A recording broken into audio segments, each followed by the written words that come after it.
The year was 2247, and humanity had finally done it. After centuries of dreaming about the stars, they had built ships that could travel faster than light. The whole world celebrated when the news came through. Humans were no longer trapped on their small blue planet. The universe was open to them at last. Captain Daniel Price stood on the bridge of his ship, the stalwart dawn, and looked out at the endless blackness of space. He was a tall man with gray eyes and a calm voice that made people trust him. Behind him stood his crew, the best Earth had to offer. Lieutenant Commander Maria Santos was his second in command, a sharp woman who could think 3 steps ahead of any problem.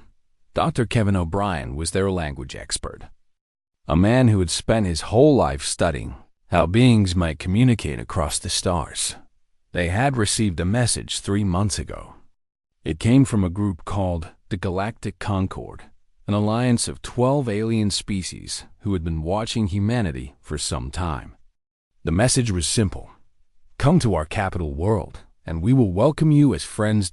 Earth sent its best. Daniel Price and his crew traveled for weeks through the cold void of space until they reached Vareth Prime, the heart of the Concord. The planet was beautiful in a strange way, with purple oceans and cities that floated in the clouds. Ships of every shape and size filled the skies. This was the center of galactic civilization. When the stalwart dawn landed, thousands of aliens had gathered to watch.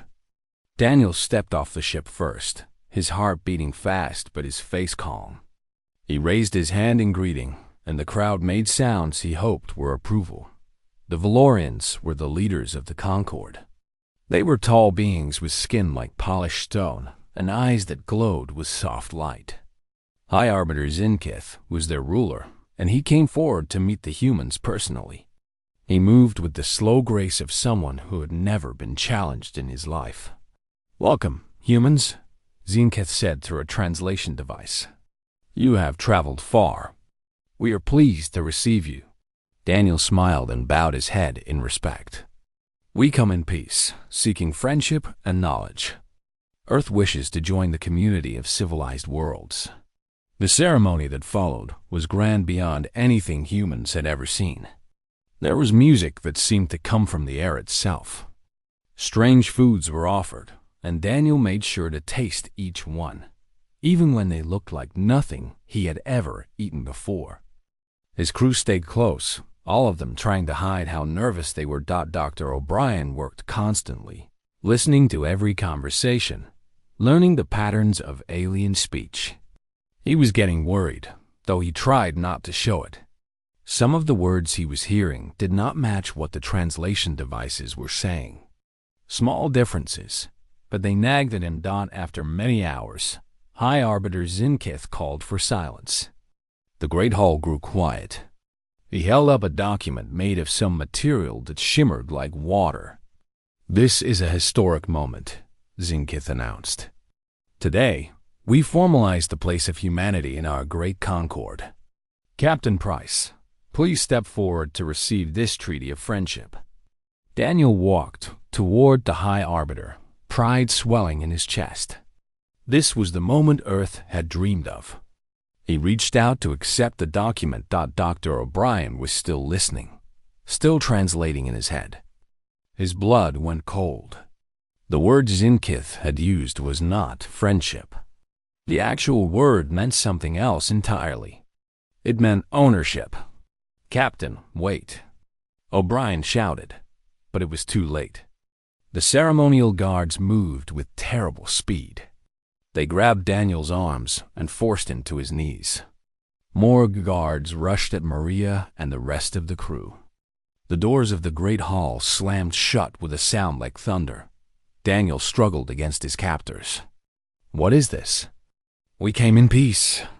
High Arbiter Zinkith looked down at him with those glowing eyes, and there was no warmth in them at all. "Peace?" he said. "You misunderstand, human. Under Galactic Concord law, any species that has not achieved recognized sentience markers within their first contact window is classified as livestock. Your kind showed cleverness, yes, But cleverness is not sentience. You are animals who learn to build ships. Nothing more. Maria fought like a wild thing, but there were too many guards. She saw O'Brien go down with blood on his face. She saw her crewmates dragged away in chains. You are now property of the Galactic Concord, Zinkith continued. Your world will be given the choice to surrender peacefully. Those who comply will be spared. Those who resist will be destroyed.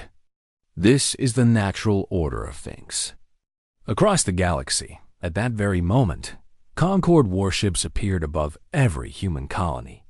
They had been waiting, hidden, ready for this moment. The attacks were fast and brutal. Millions of humans were captured before they even understood what was happening. Ships full of screaming families were taken to processing centers. Children were separated from parents. The old and weak were discarded. The Concord sent a message to Earth: surrender unconditionally, or your planet will be burned to ash. Admiral Patricia Cole received the message in the command center of Earth's defense fleet. She was an older woman with white hair and a face that had seen many battles. She had fought in the wars that united Earth, and she had hoped those would be the last wars humanity would ever face. On her screen, she watched the transmission from Vareth Prime. She saw Daniel Price on his knees. She saw the chains being placed on human wrists. She saw the smile on High Arbiter Zinkith's face. Behind her, young officers were panicking. Some were crying. They had never imagined anything like this. They had believed, like everyone else, that the galaxy would welcome humanity. Admiral Cole said nothing for a long time. She watched every second of the transmission. When it ended, she turned to face her staff. Her hands were steady. Her voice was ice. "Get me every military commander on Earth," she said. "Get me every scientist, every engineer, every factory owner. Wake up, everyone. I do not care what time it is." A young lieutenant asked, "Admiral, what are we going to do?" "They have technology we cannot match. They have been traveling the stars for thousands of years." Admiral Cole looked at him, and something in her eyes made him step back. "What are we going to do?" She repeated, "We are going to show them what happens when you try to put chains on humanity. We are going to make them regret ever learning our name. And when we are done, the galaxy will remember this moment forever." She turned back to the screen, where the image of humans in chains was still frozen. "They wanted slaves," she said quietly. "They are going to get a war." The war had been raging for 8 months, and the galaxy burned with human fury. Every week brought news of another Concord world falling, another species surrendering, another million humans freed from chains. The slave markets that had once sold human beings like cattle were now empty ruins. The processing centers where families had been torn apart were graves for those who had run them. Captain Daniel Price had spent over a year in a Valorian prison. They had kept him alive as a trophy, a symbol of human weakness. They had beaten him, starved him, and tried to break his spirit. They had failed. When the cell door finally opened, Price expected another session of torture. Instead, he saw Maria Santos standing there with a squad of human Marines behind her. "Captain," Maria said, her voice steady despite the tears running down her face. "It is time to go home." Price could barely stand. His body was broken from months of abuse. But when Maria offered her hand, he took it and rose to his feet. He would not be carried out of this place. He would walk out on his own. Outside the prison, he saw something that stopped him cold. The sky above Vareth Prime was filled with human warships. Hundreds of them, maybe thousands, blocking out the stars. The Valorian capital city was in ruins. Smoke rose from buildings that had stood for centuries. And everywhere he looked, he saw human soldiers standing tall and proud in armor that made them look like gods of war. "What happened?" he whispered. Maria smiled grimly. "Earth happened, Captain. They tried to enslave us. we decided to object.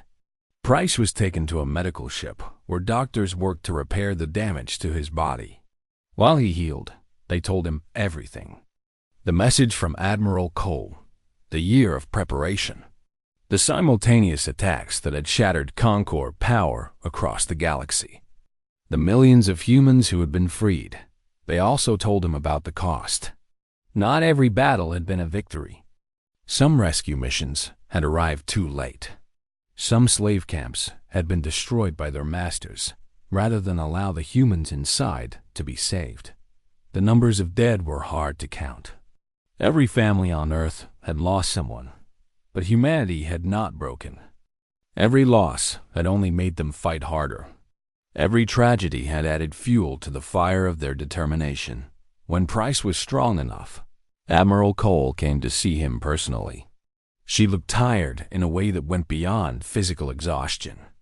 The weight of command had aged her years and months, but her eyes still held that burning intensity that had launched the war. "Captain Price," she said, "how do you feel about going back to work?" Price straightened despite the pain. "What do you need, Admiral?" "The war is almost over, but not quite. Most of the Concord species have surrendered or been defeated, but a few are still holding out. The Caluxian hegemony is the worst. They held the largest number of human slaves on their pleasure worlds. They refuse to surrender, and they have, destroying evidence of their crimes rather than let us find it." Price thought about what he had heard about the Caluxian pleasure worlds, the things that had been done to humans there, the suffering that had been inflicted for alien entertainment. "Give me a fleet," he said. "I will handle the Caluxians." Cole nodded. "The Second Liberation Fleet is yours. Maria Santos will be your second in command again, if you will have her. I would not want anyone else." Price took command of his fleet and set course for Caluxian space. His ships arrived in their system exactly 1 week later. The Caluxians had prepared their defenses, certain that they could hold off the human attackers long enough to negotiate a favorable surrender. Price sent them a message. "This is Captain Daniel Price of the Earth Liberation Forces. I was held prisoner on Vareth Prime for over a year. I know what your kind does to humans. I am offering you one chance to surrender unconditionally and face trial for your crimes. You have 1 hour to respond." The Caluxian High Minister sent back a response filled with arrogance. They demanded negotiations. They wanted guarantees of safety for their leaders. They insisted that their treatment of humans had been legal under Concord law. Price did not bother replying. When the hour was up, his fleet attacked. The battle for the Caluxian homeworld lasted 3 weeks. Price did not rush. He was thorough and methodical, destroying every military target, every defense platform, every ship that tried to escape. He offered surrender to any Caluxian civilian who wanted it, but their military leadership refused to give up. When the last Caluxian warship was burning wreckage, Price landed ground forces on their world. They found evidence of everything the Caluxians had tried to destroy: records of human slaves, images of what had been done to them, names of every official who had participated. The Caluxian High Minister was captured trying to flee in a private ship. He was brought before Price in chains, the same kind of chains that had once held humans. "You cannot do this," the minister sputtered. "We are a sovereign species. We have rights under galactic law." Price looked at him with eyes that held no mercy at all. "Galactic law said my people were property. Galactic law allowed you to buy and sell human children. Galactic law is dead. There is only human law now. And under human law, you will face justice for what you have done." The Caluxian hegemony ceased to exist as a political entity. Its leaders were taken to Earth to stand trial. Its military was dissolved. Its worlds were placed under human administration. News of the Caluxian defeat spread across the galaxy. Other holdout species suddenly found reasons to surrender. The Vorn Collective laid down their arms. The Zealothi Empire accepted human terms without negotiation. No one wanted to face what the Coluxians had faced. Finally, only the Valorians remained defiant. High Arbiter Zinkith had retreated to his homeworld with what remained of his forces. He sent message after message to his people, telling them that death was better than submission to animals. Admiral Cole brought the full power of Earth's military to Varith, primed for the final battle. 9 fleets surrounded the planet. Thousands of ships blocked every escape route. The largest army humanity had ever assembled prepared to land. The Battle of Varith Prime lasted 9 days. Valorian soldiers fought with the desperation of beings who knew they were facing extinction. They made the humans pay for every building, every street, every room. But it was not enough. It could never be enough. On the 9th day, human soldiers broke through the final defenses around the Valorian capital. They found High Arbiter Zinkith in his throne room, surrounded by his last guards. General Marcus Flynn led the assault team personally. He had lost too many soldiers in this war. He wanted to see the end with his own eyes. "Surrender," Flynn said.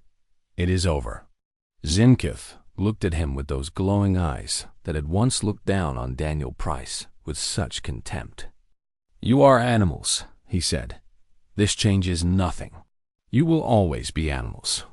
Flynn shook his head. "No, we are humans, and you are going to stand trial for what you did to us." The High Arbiter was taken alive, as Admiral Cole had ordered. There would be no quick death for him. He would face every human he had wronged. He would hear every accusation. He would know exactly what his arrogance had cost. Dr. Lena Harper walked through the ruins of the Valorian Grand Archive afterward. This was where the law declaring humans as property had been written. She found the original document still preserved behind protective glass. She could have destroyed it. Part of her wanted to. But instead, she had it carefully removed and preserved. This document would be displayed where every being in the galaxy could see it, a reminder of what had been done, a warning of what happened to those who tried to enslave humanity. The war was over. The galactic concord was no more. And humanity stood victorious among the stars, scarred but unbroken, forever changed but still standing. Now came the harder part. Now they had to decide what to do with the galaxy they had conquered. 6 months had passed since the day humanity learned the truth about the galaxy. 6 months of chains and suffering and loss. Across 100 worlds, humans worked as slaves for masters who did not even consider them alive. On the frozen mining world of Kethru 7, a young engineer named Samuel Gray swung his pickaxe into the rock for the 10,000th time that day. His hands were bleeding. His back was broken with pain. Around him, hundreds of other humans did the same work, digging precious metals from the ice while alien overseers watched with electric whips ready. Samuel was 26 years old. Before the invasion, he had been building bridges on Mars Colony. He had a wife named Claire and a daughter named Sophie. He did not know where they were now. He did not know if they were alive. All he knew was that he would not die in this mine. He would survive, and he would find them. Working beside him was a woman named Nicole Webb. She had been a Marine before the capture, part of the defense force on Luna Station. She had killed 7 Valorian soldiers before they finally brought her down. The scars on her arms showed how hard she had fought. Even now, after months of slavery, there was fire in her eyes that the aliens could not put out.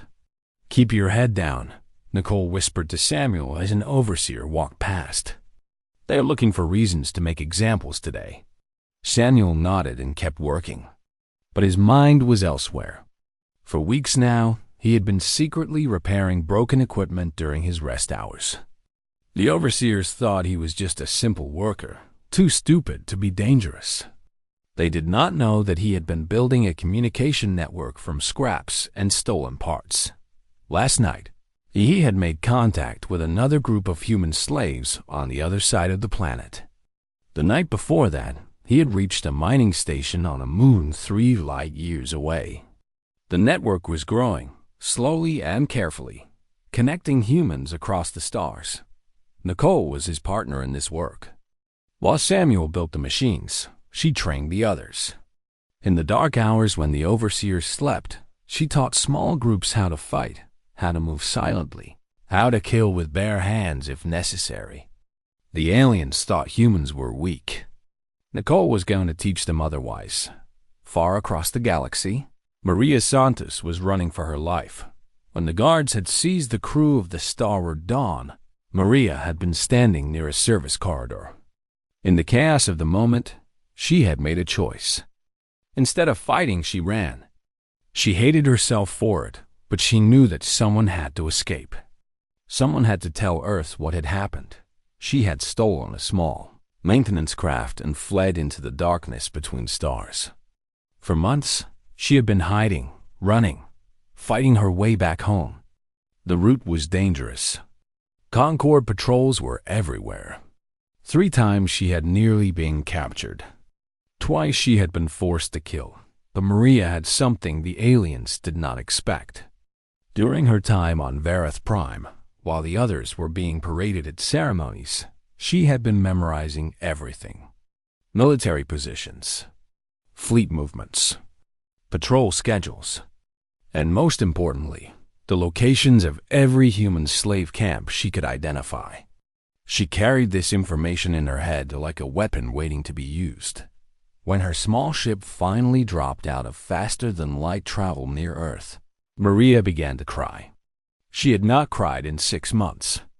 She had not allowed herself to feel anything except a cold determination to survive. But now, seeing the blue and green of her home planet, she broke down completely. Earth looked different. Even from space, she could see the changes. The orbital stations had grown larger. New shipyards circled the planet like rings of steel. The atmosphere glowed with the light of factories that never stopped working. When Maria landed and stepped onto Earth soil, she was met by soldiers in armor she did not recognize. They took her to a command center deep underground, and there she found Admiral Patricia Cole waiting for her. Cole looked older than Maria remembered. The past 6 months had carved new lines into her face. But her eyes burned with a fire that made Maria feel hope for the first time since the betrayal. "Lieutenant Commander Santos," Cole said, "you made it back. Tell me everything." Maria talked for hours. She described the ceremony, the betrayal, the capture of Captain Price and the others. She shared every piece of intelligence she had gathered during her long journey home. Fleet positions, weapon capabilities, the arrogance of the Concord species, who believed humans were nothing more than clever animals. When she was finished, Cole called in the others. General Marcus Flynn, commander of the newly formed Earth Defense Force, was a massive man who had once been a boxing champion before he became a soldier. Dr. Lena Harper was small and quiet, but she had spent the past 6 months doing something incredible. Her team had captured pieces of Concord technology during the initial attacks, and they had been taking them apart, learning their secrets, and building something new. "Show her," Cole said to Harper. Dr. Harper pulled up images on a screen. Maria saw weapons that made Concord technology look primitive. Ships that were faster, stronger, and deadlier than anything she had seen on Vareth Prime. "We did not just copy what we found," Harper explained. "We improved it. Human engineering combined with alien science. The Concord thinks we are animals. They are going to discover how wrong they are." General Flynn stepped forward. "We have been building an army. Every nation on Earth has united under one command. Every factory is making weapons. Every man and woman who can hold a rifle has been training. We are ready."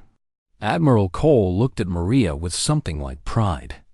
"Your intelligence changes everything. We know where our people are being held.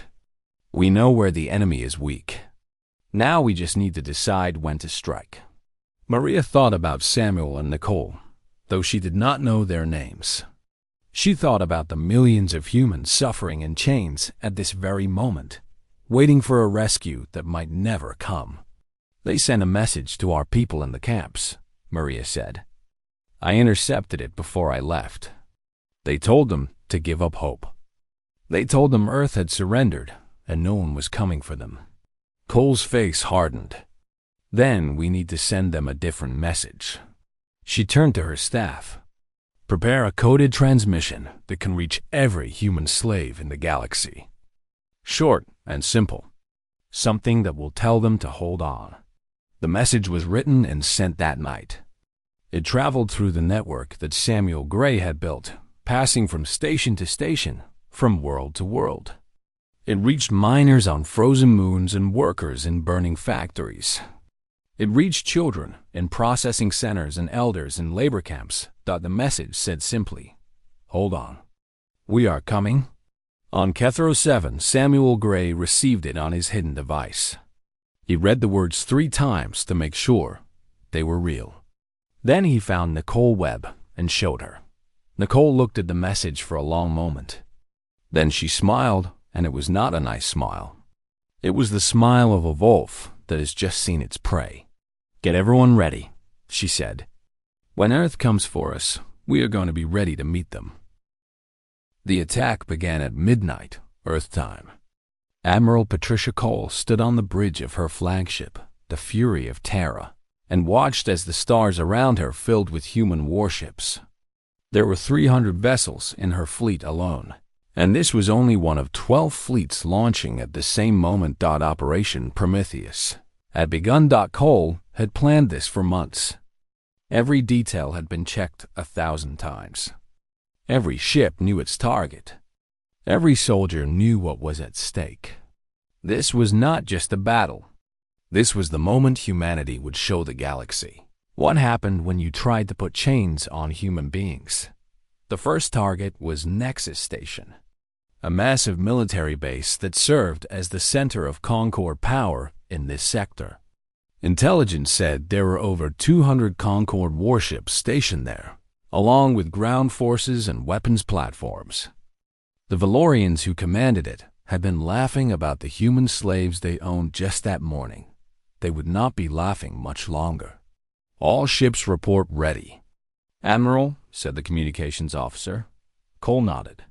She thought about Captain Daniel Price, still rotting in a Valorian prison. She thought about the millions of humans who had suffered for the past year. She thought about the children who had been torn from their parents. "Begin the attack," she said quietly. The Fury of Terra surged forward, and 300 ships followed. They emerged from faster-than-light travel directly in front of Nexus Station, so close that the Concord defenders had only seconds to react. The first Concord commander to see the human fleet laughed out loud. These were the primitive creatures who had been declared livestock. Their technology was supposed to be centuries behind Concord science. This would be easy. Then the first human weapons fired, and the laughter died in his throat. Dr. Lena Harper had not just copied Concord technology. She had improved it in ways the aliens had never imagined. Human plasma cannons burned 3 times hotter than Valorian weapons. Human shields flickered with energy patterns that Concord targeting systems could not lock onto. Human missiles moved with a speed and intelligence that seemed impossible. The first Concord warship exploded before it could even raise its shields.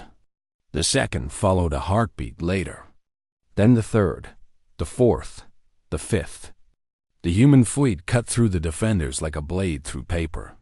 Admiral Cole watched the destruction with cold satisfaction. "Target their command center," she ordered. "I want this station blind and deaf before they can call for help." On the station itself, panic had taken hold. Valorian officers ran through corridors, shouting orders that no one followed. They had trained for wars against civilized opponents, beings who fought with honor and rules. They had never trained for this. They had never faced an enemy with nothing to lose and everything to avenge. The battle lasted 3 hours. When it was over, Nexus Station was a burning ruin, and not a single Concorde ship had escaped. Human losses were minimal. The technology gap that was supposed to protect the Concorde had been erased in a year of human determination and genius. Across the galaxy, the other fleets were having similar success. General Marcus Flynn led the ground assault on Vareth Prime itself. Human marines in powered armor dropped from the sky like avenging angels, smashing through Valorian defenses with brutal efficiency. Flynn was not a man who enjoyed killing, but he had seen the images of human children in slave markets. He had read the reports of what happened in the processing centers. As he led his soldiers through the streets of the Valorian capital, he felt no mercy at all. "Push forward," he commanded. "Free every human you find, and make sure the Valorians understand that their time as masters is over." The message spread fast. Human forces were attacking everywhere. The species that had grown fat on human suffering suddenly found themselves facing a nightmare they could not wake from. On Kethro 7, Nicole Webb had been waiting for this moment. When the first human dropships appeared in the sky, she gave the signal. Across the mining complex, human slaves rose up against their overseers. The weapons Nicole had hidden, the fighting techniques she had taught, all of it came together in a single explosive moment. The Concorde guards never had a chance. They had spent months treating their slaves like animals, never imagining that animals could fight back. By the time the dropships landed, Nicole and her people had already secured half the complex. Samuel Gray stood in the communications center he had built in secret, broadcasting to every human in the system. "Liberation forces have arrived. Rise up. Fight back. Today we are free." The first human soldier to reach Samuel was a young woman with corporal stripes on her armor. She looked at the ragged slaves with tears in her eyes. "We came as fast as we could," she said. "We never forgot about you. Not for 1 second." Samuel could not speak. He had held on for so long, hoping for a rescue that part of him had stopped believing would ever come. Now it was real. Earth had kept its promise. Nicole Webb clasped arms with the soldier, Marine to Marine. "Thank you for coming. Now give me a weapon. I have unfinished business with the beings who put chains on my people." On Vareth Prime, High Arbiter Zinketh watched his empire crumble in disbelief. This was impossible. Humans were livestock. They were clever animals at best. How could they be destroying fleets that had ruled the stars for 10,000 years? He sent desperate messages to every species in the Concorde. "Send help. Send everything you have. The humans must be stopped before they reach your worlds." But the responses that came back were not what he expected. The Coluxians reported human ships in their system. The Vorn were fighting for their lives. The Zealothi had already lost 2 colony worlds. Everyone was under attack. No one had ships to spare. Zinketh realized the truth with growing horror. The humans had not just attacked him. They had attacked everyone at once. Every species that had participated in human enslavement was now facing human wrath. There was no safe place. There was no escape. "Burn their homeworld," he ordered. "Send everything we have left to Earth. Kill them all." But even as he spoke the words, he knew it was too late. The ships that could have threatened Earth were already burning. The fleets that should have protected his people were scattered wreckage floating in the void. A year ago, he had declared humanity property of the Concorde. Now humanity was coming for payment, and the price would be everything. Admiral Cole received reports of victory after victory. Human casualties were heavy in some places, but nowhere near what they had expected. The element of surprise, combined with superior technology and the burning rage of a species fighting for survival, had proven unstoppable. Admiral, her communications officer reported. "We are receiving surrender signals from the Methrin Coalition. They are asking for terms." Cole allowed herself a small smile. "Tell them terms will be discussed after we have freed every human slave in their territory. Not before." She looked out at the stars, at the burning stations and fleeing ships and worlds that had thought themselves safe from human anger. "This is only the beginning," she said to no one in particular. "We will not stop until every chain is broken, until every slaver faces justice, until the galaxy understands that humanity is not livestock. We are not animals. We are the storm that will wash the old order away." The war had begun, and for the Galactic Concord, it was already too late to stop what was coming. 2 years had passed since human soldiers first set foot on Vareth Prime as conquerors. The galaxy was barely recognizable. 4 civilizations that had participated in human enslavement had collapsed completely. Their worlds were empty ruins, their people scattered refugees. 6 other species existed now only because human commanders had chosen restraint over total destruction. The Galactic Concord was gone forever. In its place, something new was being built. Admiral Patricia Cole stood in the rebuilt assembly chamber on Vareth Prime. This was the same room where Daniel Price had been declared property. The same room where humanity's nightmare had begun. Now it would witness the birth of something different. Representatives from over 100 species had gathered to hear her speak. Some of them had been enemies months ago. Some had surrendered only when human ships appeared above their worlds. Some had been slaves themselves under the Concord and had joined humanity's fight for freedom. All of them were here now, waiting to learn what their future would look like. Cole looked out at the assembled beings. She thought about everything that had brought them to this moment. The betrayal, the suffering, the war, the millions of humans who had died in chains or in battle. The cost had been almost too high to bear, but they had paid it. And now it was time to decide what that payment had purchased. "We did not ask for this war," Cole began. Her voice was strong and clear, carrying to every corner of the vast chamber. "We came to the stars with open hands, seeking friendship. We wanted to learn from you. We wanted to share what we had discovered.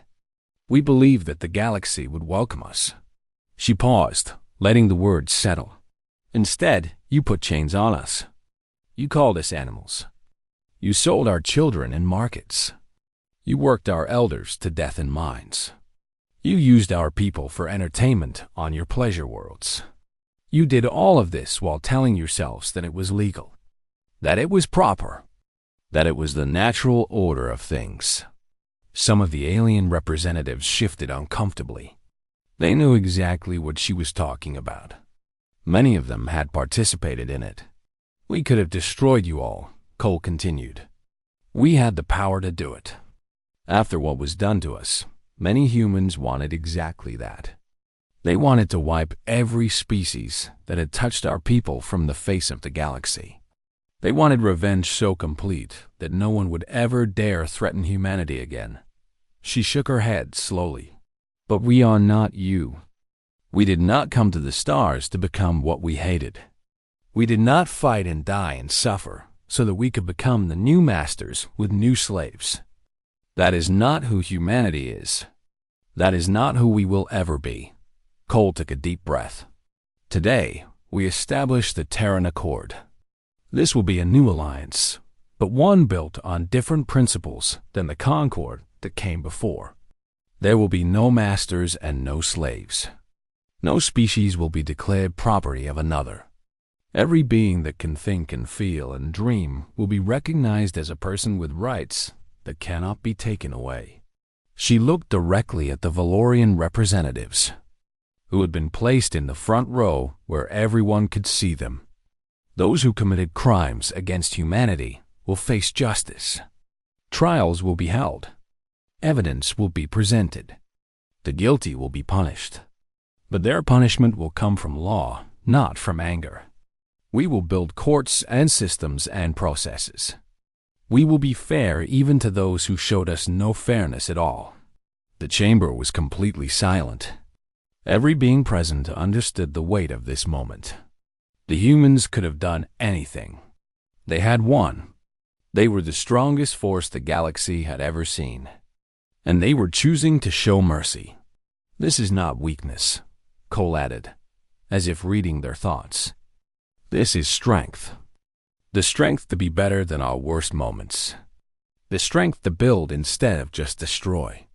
The strength to create a future that our children will be proud of." She stepped back from the podium. "The Terran Accord begins today. May it last forever." In the months that followed, the hard work of building a new galactic order began. Samuel Gray, the engineer who had organized the resistance on Kethro 7, became one of the architects of the new government. He helped design systems that would prevent any species from ever gaining too much power over another. Nicole Webb took command of the peacekeeping forces that maintained order during the transition. Her soldiers were a mix of humans and aliens, working together to protect the fragile peace. She trained them all the same way she had trained the resistance fighters, with discipline, skill, and an understanding of what they were fighting for. Maria Santos led the diplomatic corps. Our experience with alien betrayal made her uniquely qualified to spot deception. She negotiated treaties, resolved disputes, and slowly built relationships of trust between species that had been enemies for generations. Captain Daniel Price returned to exploration. He commanded a new vessel named Second Dawn, leading missions to chart unknown space and make contact with species that had never encountered the Concord. This time, first contact went differently.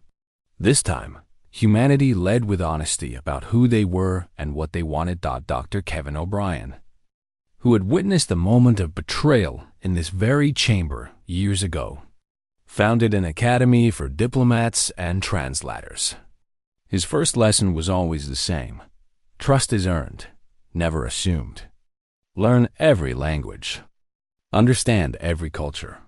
But never forget that words can hide as much as they reveal. Dr. Lena Harper continued her research, but now her work focused on peaceful applications. The technology that had won the war was adapted for healing, for building, for exploration. Human science and alien knowledge combined to create wonders that neither could have achieved alone. High arbiters in Keth stood trial on Earth. The proceedings lasted months. Millions of humans watched as evidence was presented, witnesses testified, and the full scope of Concord crimes was revealed. In the end, he was found guilty and sentenced to spend the rest of his life in a prison on a cold moon at the edge of human space. He would live, but he would never see freedom again. On the anniversary of liberation, a memorial was dedicated on Earth. It stood on the site where the first fleet had launched, where Admiral Cole had sent her ships to free their people. The memorial was simple, a wall of names stretching for miles, listing every human who had died in slavery or in the war that ended it. At the center of the memorial, a plaque bore words that every human child would learn. They declared us slaves. We became their reckoning. Now we build something better. Not because we are conquerors, but because we choose to be more than what they made us. Humanity remembers. Humanity endures. Humanity rises. Admiral Cole came to the dedication ceremony. She was older now, retired from active service, but still sharp and strong. She walked along the wall, reading names, remembering faces. So many had been lost. So many would never see the world they had fought to create. A young girl approached her, maybe 8 years old. She had been born on a slave transport ship and freed during the war. Now she lived on Earth with her adopted family. Admiral Cole? The girl asked. My teacher says you saved everyone. Is that true? Cole knelt down to look at her directly. No, child. I did not save everyone. Many people worked together. Many people sacrificed. Many people did not live to see this day. We all saved each other." The girl thought about this for a moment. "But we won, right? The bad aliens cannot hurt us anymore?" "We won," Cole agreed.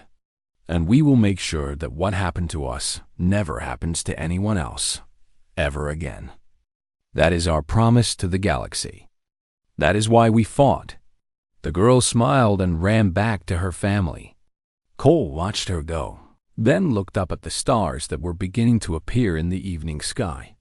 Somewhere out there, human ships were exploring new worlds. Human diplomats were building new friendships. Human scientists were unlocking new mysteries. The species that had been declared livestock was now the most powerful force in known space. But more importantly, they had remained human. They had faced the worst the galaxy could offer and had not become monsters in return. They had built justice from the ashes of war. They had chosen hope over hatred. The stars, once close to humanity, now welcomed them. Not as slaves, not as conquerors, but as the species that had changed everything. And somewhere in the darkness between worlds, the universe itself seemed to whisper a warning to any who might threaten Earth's children again. Humanity remembers. Humanity endures. Humanity rises. Do not make them remind you why